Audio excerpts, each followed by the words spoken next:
Papa Dudut, hanggang saan nga ba ang kaya ng isang tao? Hanggang kailan siya lalaban at kailan niya mararamdaman na wala na siyang hininga para ipagpatuloy pa ang lahat?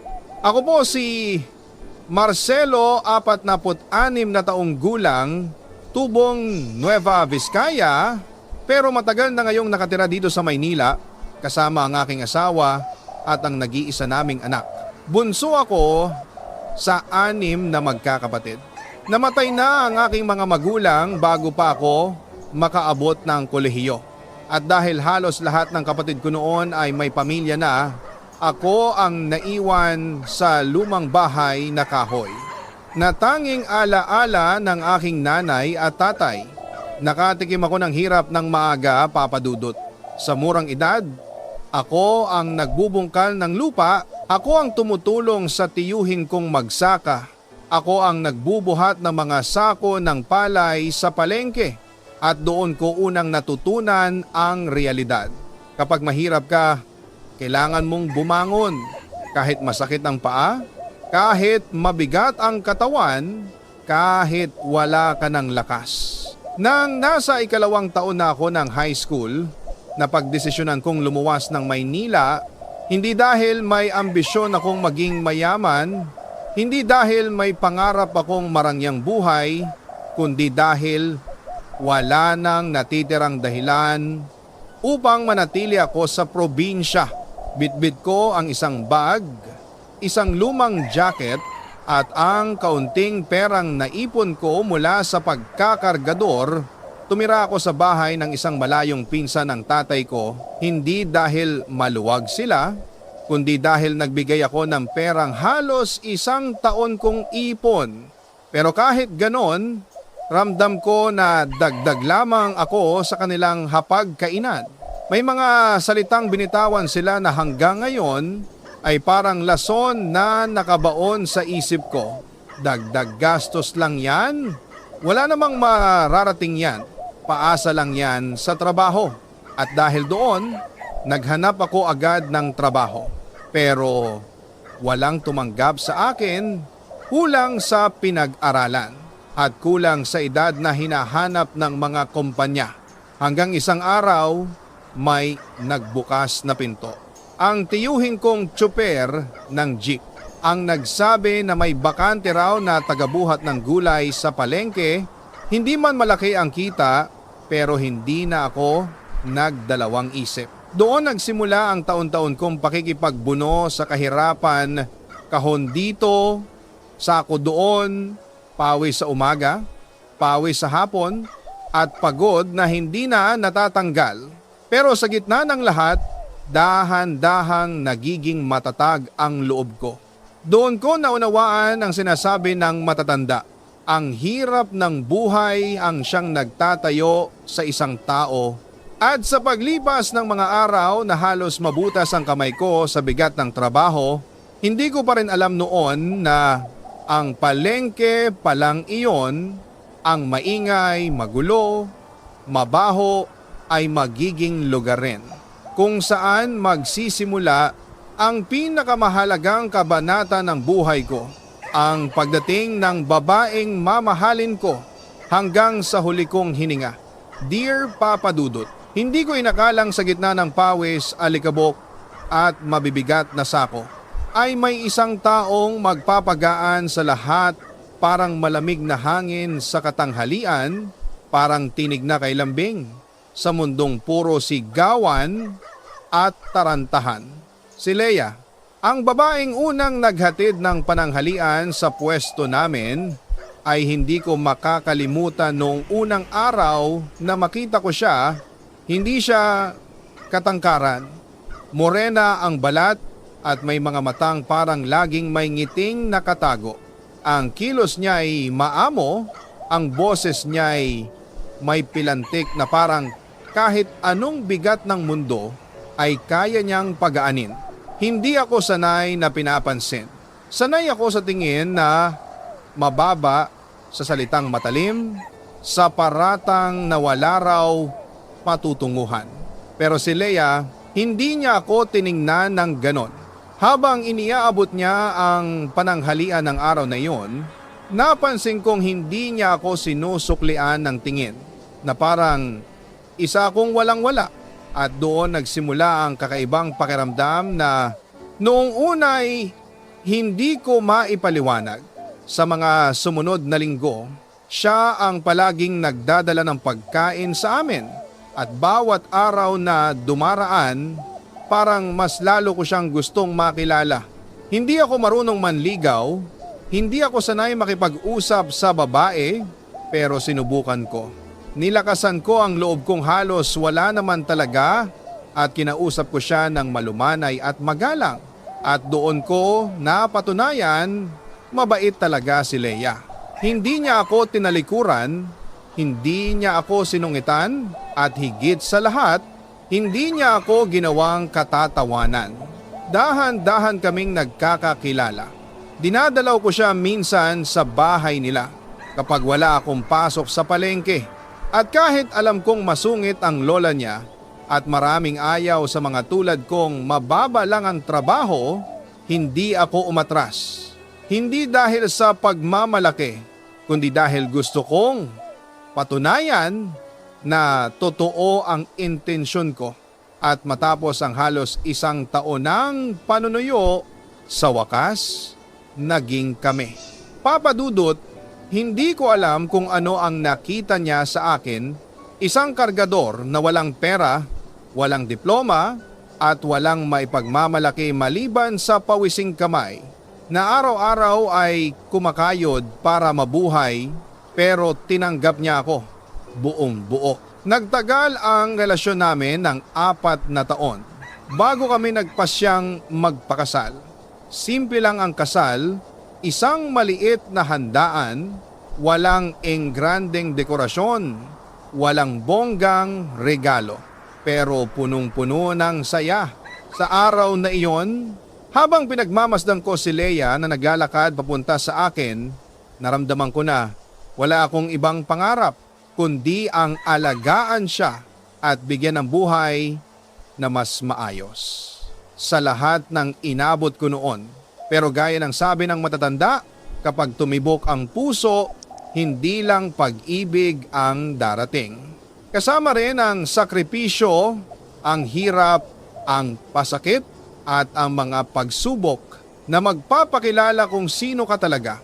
Sa unang taon ng pagsasama namin, dumating na agad ang mabibigat na hamon. At doon, Papa Dudut, magsisimula ang kwento namin na hindi lang basta pag-ibig, kundi pag-ibig na nilagare, pinitpit at sinalang sa apoy ng mga bagay na hindi namin inakalang kakayanin namin. Dear Papa Dudut, akala ko noon kapag nagmahal ka at minahal ka pabalik ay sapat na iyon para maging maayos ang buhay. Pero sa tunay na mundo, hindi pala pag-ibig ang bumubuhay sa isang pamilya, kundi ang sakripisyong handa mong gawin para maprotektahan ang pagmamahalan ninyong dalawa. Pagkatapos ikasal namin ni Leia, nagsimula kaming manirahan sa isang maliit na inuupahang kwarto sa gilid ng palengke. Maliit, mainit, masikip, pero masaya kami dahil magkasama kami. Nang isinilang ang panganay naming anak na si Mariel, doon nagsimulang gumaan pero sabay ding bumigat. Ang bawat araw namin, tumaas ang presyo ng bilihin, tumaas ang upa sa bahay, at ang trabaho ko bilang tagabuhat sa palengke ay hindi sapat para punan ang lahat. Sa kabila noon, lagi kong sinasabi sa sarili ko, basta't buo kami, kakayanin namin ito. Si Leia naman, kahit kapapanganak pa lamang, ay nag-extra sa paglalaba para may dagdag kami kahit konti. Ayaw ko sanang hayaan, pero mas gusto raw niyang makatulong kaysa nakaupo lang at humihingi sa akin ng lahat. Iyon ang isa sa pinakahinahangaan ko sa kanya. Papa Dudut, hindi siya umaasa lang, Hindi siya reklamo ng reklamo at hindi siya sumusuko sa hirap. Pero dumating ang punto na kahit ganoon ang pananaw namin, hindi pa rin sapat ang kita ko. Kaya nang may nagpaalam sa akin tungkol sa bakanting trabaho sa construction, hindi na ako nagdalawang isip. Mas mabigat, mas delikado, pero mas malaki ang kita at doon nagsimula ang mga taon na halos hindi ko nakikita ang anak ko. Umaalis ako bago sila magising, umuuwing pagod tuwing gabi. Pero mas pipiliin ko ang pagod kaysa gutom o kakulangan. At hindi ko inaasahan na ang trabahong iyon, ang trabahong bumubuo sa katawan ko, nagpapalakas sa paninindigan ko at nagpapaulan sa pawis ko araw-araw ay magiging dahilan din ng isang pag-ibig na magtatagal sa buong buhay ko. Doon ko unang nakita si Leia na lumuluha sa saya nang dalhin ko ang unang sweldo ko bilang construction worker. Hindi dahil malaki ang pera, kundi dahil sinabi ko, hindi mo na kailangan maglaba kung ayaw mo. Ako na ang bahala. Hindi niya tinanggap agad ang hinto, pero alam ko naramdam niyang unti-unti ko nang binubuo ang pangarap namin. Papadudot, hindi man malaki ang kinikita ko, unti-unti kaming nakakaahon. At nang isinilang ang pangalawa naming anak at saka ang bunsong lalaki, tumindi man ang hirap, tumindi rin ang lakas ng loob ko. Ngunit may isang pangyayari na hindi ko makakalimutan ngayon. Isang gabing halos mabura ang pangalan ko sa mundo. Noong ipinanganak ang bunso naming anak, nahirapan si Leia sa panganganak. Umabot sa punto na tinanong ng doktor kung sino ang dapat nilang unahing iligtas, si Leia ba o ang bata. Parang bumagsak ang lahat sa dibdib ko. Parang natuyo ang dugo ko. Hindi ko alam kung paano sasagot, paano pipili. Pero sa loob ko, alam kong hindi ko kayang mabuhay kung mawawala ang asawa ko. At kahit masakit, sinabi ko ang pinakamabigat na desisyon ko sa buong buhay. Ang asawa ko po, unahin nyo. Papadudot, yon ang unang gabing lumuhod ako sa sahig ng hospital na parang batang takot, walang lakas, walang mahinga ng tulong. Hindi ko man aminin noon, pero durog ako, watak-watak sa takot. Pero sa awa ng Diyos, pareho silang naligtas at doon nagsimula ang pagtibay namin, higit pa sa dati, higit pa sa inaakala namin, pero hindi rin pala natatapos ang pagsubok sa isang tagumpay. Dahil sa pag-inog ng panahon, may bubungad na pagsubok na hindi namin inakalang sisira. Sa lahat ng unti-unti naming binuo at doon magsisimula ang pinakamalaking unos sa buhay naming isang unos na hindi sakit ng katawan, kundi sakit ng loob, pagsisinungaling, pagkawala ng tiwala at pagbangon sa pagkadapa. Dear Papa Dudut, akala namin noon, pagkatapos mailigtas ang buhay ni Leia at ng aming bunso, ay doon na magsisimula ang pag-angat namin. At sa loob ng ilang taon, yun nga ang nangyari. Nakapaglipat kami sa mas maayos na inuupahan. Naging formal na empleyado ako sa construction, tumaas ang sweldo ko at unti-unti kaming nakaipon. Si Leia dahil sa payo ng doktor, ay hindi ko na pinayagang tumanggap muli ng mabibigat na labada. Mas pinili niyang alagaan ang mga bata at ako naman itong naghati ng lakas ko para sa lahat. Ang panganay naming si Mariel, kahit na late pumasok sa paaralan, ay nakahabol.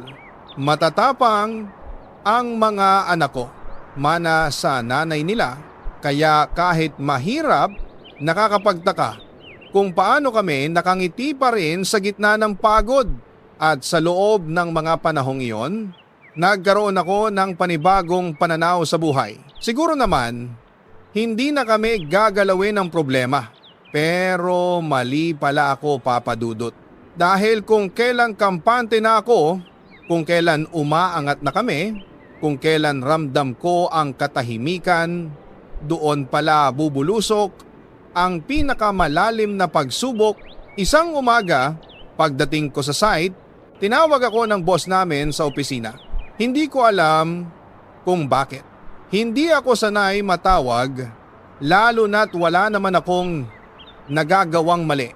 Pero pagpasok ko, hindi na ako pinaupo. Diretsyong sinabi, "Marcelo, ito na ang huli mong araw sa trabaho." Para akong binuhusan ng malamig na tubig. Para akong hinigop ng lupa sa kinatatayuan ko. Hindi ko maintindihan. Ano ang kasalanan ko? May nagawa ba akong mali? May nasabi ba akong hindi maganda? Pero bago pa ako makapagtanong, ipinaliwanag ng boss. Nabuksan ang opisina kagabi. May nanakaw. At kasama ang pangalan mo sa mga itinurong suspect. Hindi ko kayang tumayo, Papa Dudut. Hindi ko malaman kung ano ang mararamdaman ko, galit, takot, kaba o hiya. Pero nang sabihin niya kung sino ang nanuro sa akin bilang kasabwat nila sa pagnanakaw, mas tumindi ang pait sa dibdib ko. Ang taong pinaniwalaan ko, ang kumpare ko. Ang ninong pa ng anak ko, si Ruben. Si Ruben na halos araw-araw ko pang pinapakain kapag wala siyang ulam. Si Ruben na tinulungan ko noong naaksidente ang anak niya. Si Ruben na parang kapatid ko na, siya ang naglagay ng pangalan ko sa listahan. Siya ang nagdikit ng kasalanan sa akin. At hindi lang basta kasalanan, kundi kasalanang hindi ko kailanman gagawin ang magnakaw ng pinagpapaguran ng ibang tao. Sinabi ng boss ko na kahit naniniwala siyang wala akong kinalaman, hindi niya ako pwedeng panatilihin sa trabaho dahil kasama ako sa report at ayaw na raw ng kumpanya ng gulo. Doon ako bumagsak, Papa Dudut. Walang lakas, walang boses, walang nagawa. Hindi ko na nailinis ang pangalan ko. Hindi ko na naipagtanggol ang sarili ko. Para akong nalunod sa kasalanang hindi ko ginawa. Umuwi akong walang lakas at wala akong masabi kay Leia, kundi nawala ang trabaho ko. Hindi na niya kinailangan itanong kung bakit niyakap lang niya ako at sa tahimik na pagyakap niyang iyon, doon ako unang umiyak.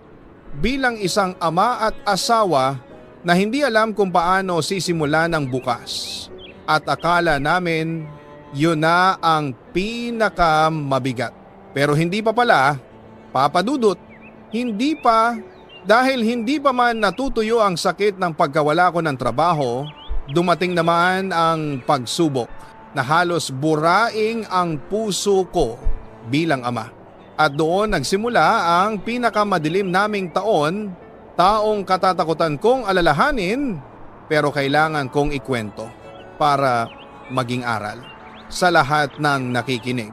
Dear Papa Dudut, hindi pa man kami nakakabawi sa dagok ng pagkawala ko ng trabaho, dumating naman ang pinakamalalim na sugat na tatama sa puso naming mag-asawa.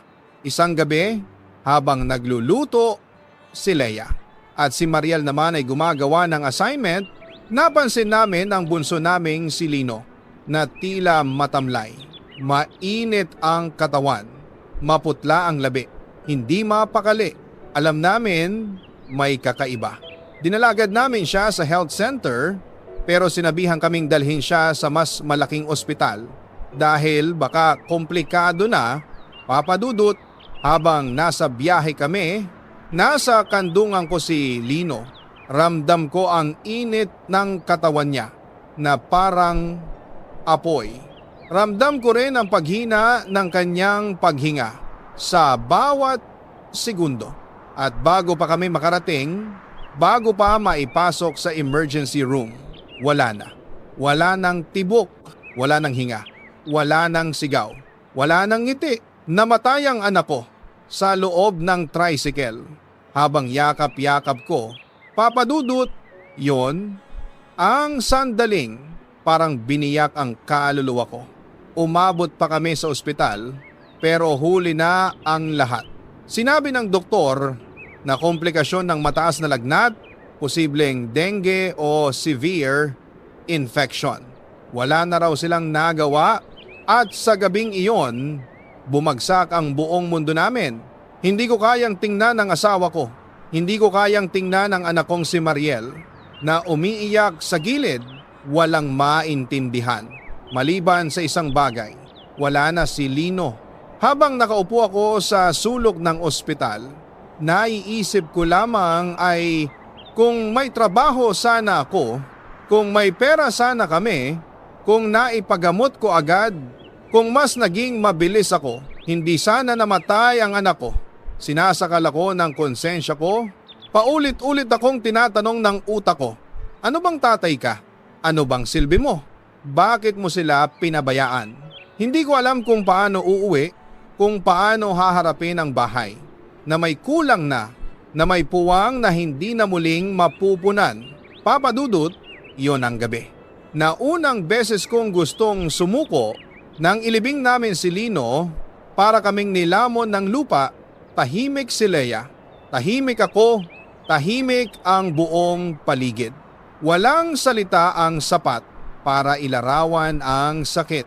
Pero akala ko, pagkatapos noon, magiging kalmado na ulit ang buhay. Mali pala ako dahil pagkatapos ng libing, sunod-sunod na bumagsak ang mga problema. Utang sa upa, kuryente, gamot, pangkain. At sa pinaka madilim pang twist ng tadhana, nagkasakit din si Mariel. Lumipas ang ilang araw, nagkaroon siya ng hindi maipaliwanag na panghihina ng katawan, pananakit ng tiyan at pagbaba ng timbang. Dinala namin sa ospital at sinabi ng doktor, kailangan po siyang maoperahan at doon na ako tuluyang bumagsak. Papa Dudut, wala na kaming pera, wala na kaming maibebenta, wala na kaming malalapitan. Doon ko unang naramdaman na baka mas mabuti pang ako na lang ang mawala.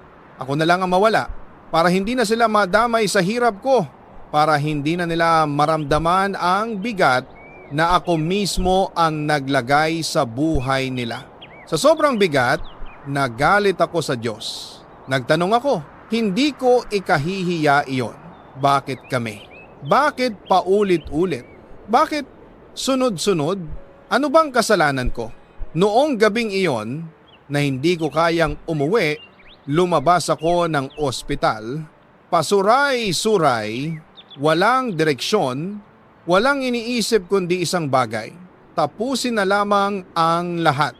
At naglakad ako hanggang nakita ko ang sarili ko sa harap ng bahay ng taong pinaka nagwasak ng buhay namin, si Ruben.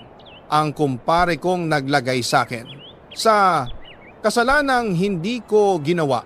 Ang taong dahilan kung bakit nawalan ako ng trabaho at sa pagkawala ng trabaho, naantala ang pagpapagamot kay Lino at sa pagkaantala, nawala ang anak ko.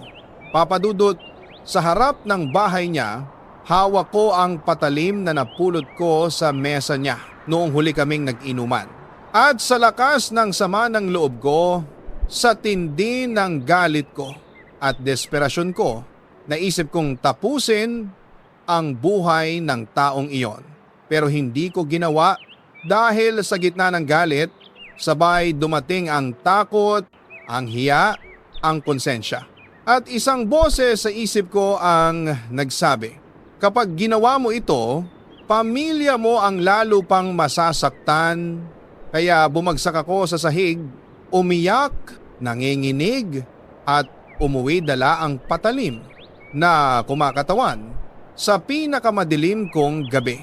At pagdating ko sa bahay, doon ko narinig ang boses ni Leia, tinatakpan ang paghikbi niya. Hindi tayo susuko, Marcelo, kahit gaano kasakit, kahit gaano kabigat, Lalaban tayo para kay Mariel at doon ako muling nabuhay, Papa Dudut. Doon ako muling nakahinga. Doon nagsimula ang pinakamahirap ngunit pinakamatapang na desisyon na gagawin ko sa buhay ko.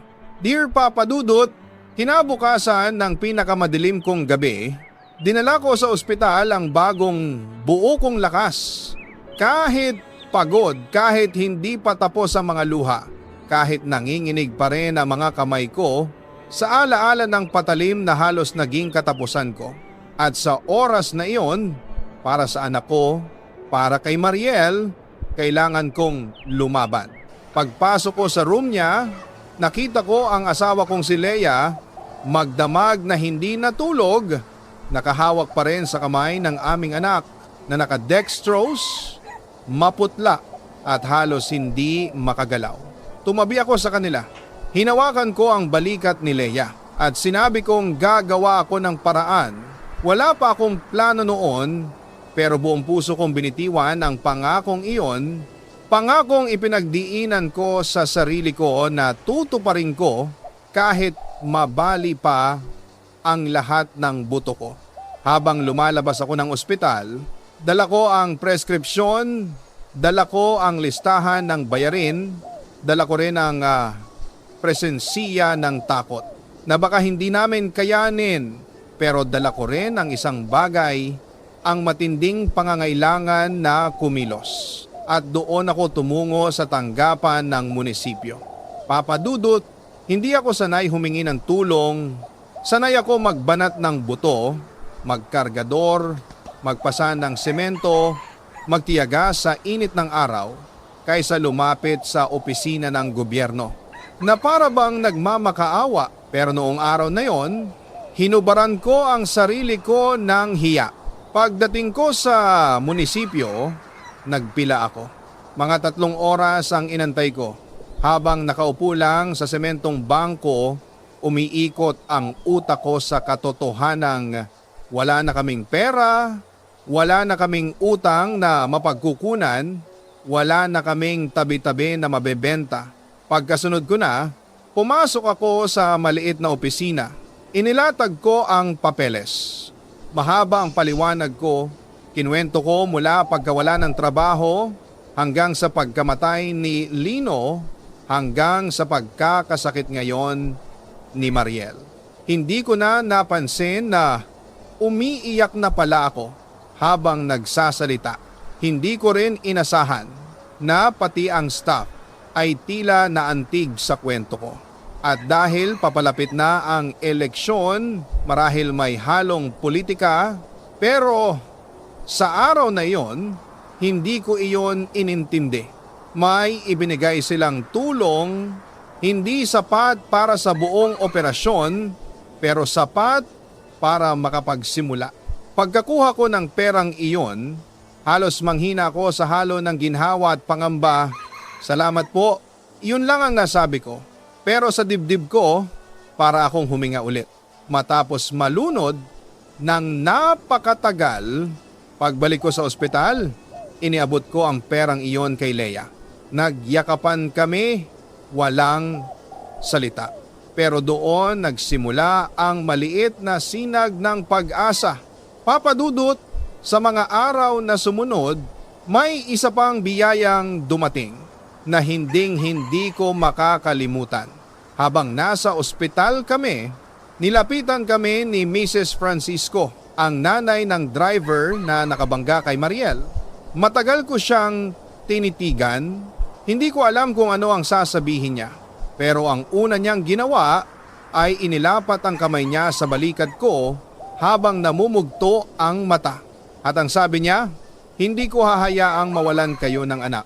Kasalanan ng anak ko. Tutulong kami kahit hindi ninyo humiling. Papa Dudut, natulala ako. Para akong nabunutan ng tinik na ilang linggo ko nang pasan-pasan. Hindi niya kami pinilit na iatras ang kaso. Hindi siya nagparinig, hindi siya nagmakaawa. Tumulong lang siya kasi alam niyang iyon ang tama. Sa loob ng linggong iyon, naasikaso ang operasyon at ng araw na isinagawa ito, iyon ang isa sa pinakamahabang oras ng buhay naming mag-asawa.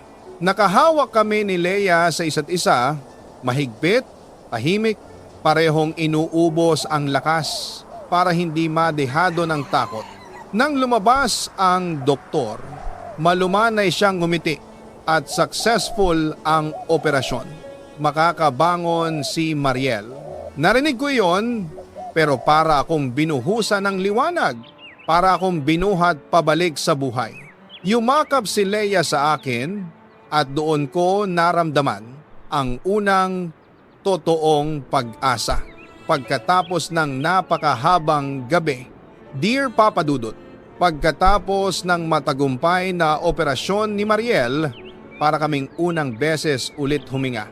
Matapos malunod sa tuloy-tuloy na unos. Ngunit alam naming hindi pa tapos ang lahat.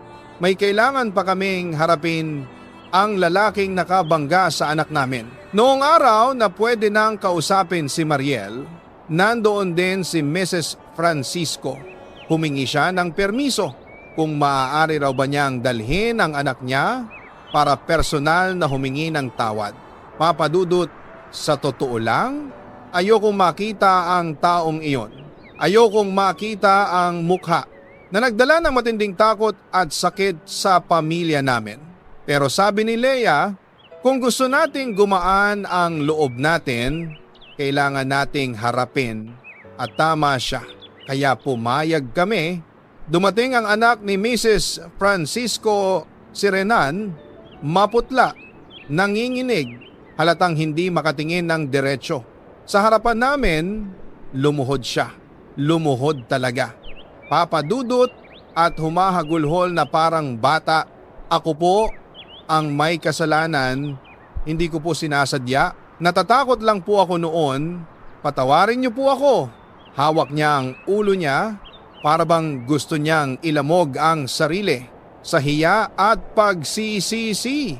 At doon ko naramdaman hindi na galit kundi awa. Hindi dahil pinagtatakpan ko ang ginawa niya, pero dahil nakita ko nawasak siya sa bigat ng konsensiya. Si Leia naman tumayo at nagsalita ng mahina pero matatag. Hindi namin makakalimutan ang nangyari pero hindi kami nabubuhay para maghiganti. Ang mahalaga binuhay ang anak namin. Tumango si Renan, umiiyak pa rin. Nagpasalamat ng paulit-ulit, nagabot ng sobre hindi para bilhin ang kapatawaran, kundi para makatulong sa gamot ni Mariel. Tinanggap namin. Hindi dahil sa pera, kundi dahil iyon ang paraan niya upang humarap sa responsibilidad niya. At sa araw na iyon, pumirma kami sa dokumentong nagpapakitang inaatras namin ang kaso. Hindi dahil natatakot kami, kundi dahil gusto naming tuldukan ang bangungot na iyon. Papa Dudut, paglabas namin ng presinto, napansin kong umiiyak si Leia ng tahimik. Niyakap ko siya at doon ko naramdaman, hindi mahalaga kung gaano karami ang pagsubok. Ang mahalaga ay kung gaano katibay ang kapit ng dalawang pusong nagmamahalan. Sa paglipas ng mga buwan, unahin naming ginugol ang oras sa pagpapalakas kay Mariel. Unti-unti siyang bumalik sa sigla, nakangiti, tumatakbo, nag-aaral ulit at habang unti-unting naghihilom ang sugat namin, unti-unti ring bumabalik ang kabuhayan. Tinulungan kami ni Mrs. Francisco. Makapasok ako bilang utility sa City Hall na di nagtagal ay naging messenger at sa pagdaan ng ilang taon, natanggap ako bilang security guard sa isang bangko dito sa Maynila. Si Leia naman, imbes na maglabada uli, binigyan niya ng oras ang maliit naming sari-sari store na naging malaking tulong sa pang-araw-araw. At sa wakas, pagkaraan ng napakahabang taon ng dilim, bumalik ang kulay sa tahanan namin. Maraming gabi pa rin. Pinag-uusapan namin ang lahat, Hindi para muling masaktan, kundi para tandaan kung gaano kami kalakas noong panahon na halos basagin kami ng tadhana. At kapag tinatanong ko ang sarili ko, bakit kailangan naming pagdaanan ang lahat, naiintindihan ko na ngayon, hindi para parusahan kami, kundi para hubugin kami upang matutunan ko ang 3 bagay na hindi ko makakalimutan habang buhay. Una, ang pagmamahalan ay sinusubok pero mas lumalalim kapag pinaninindigan.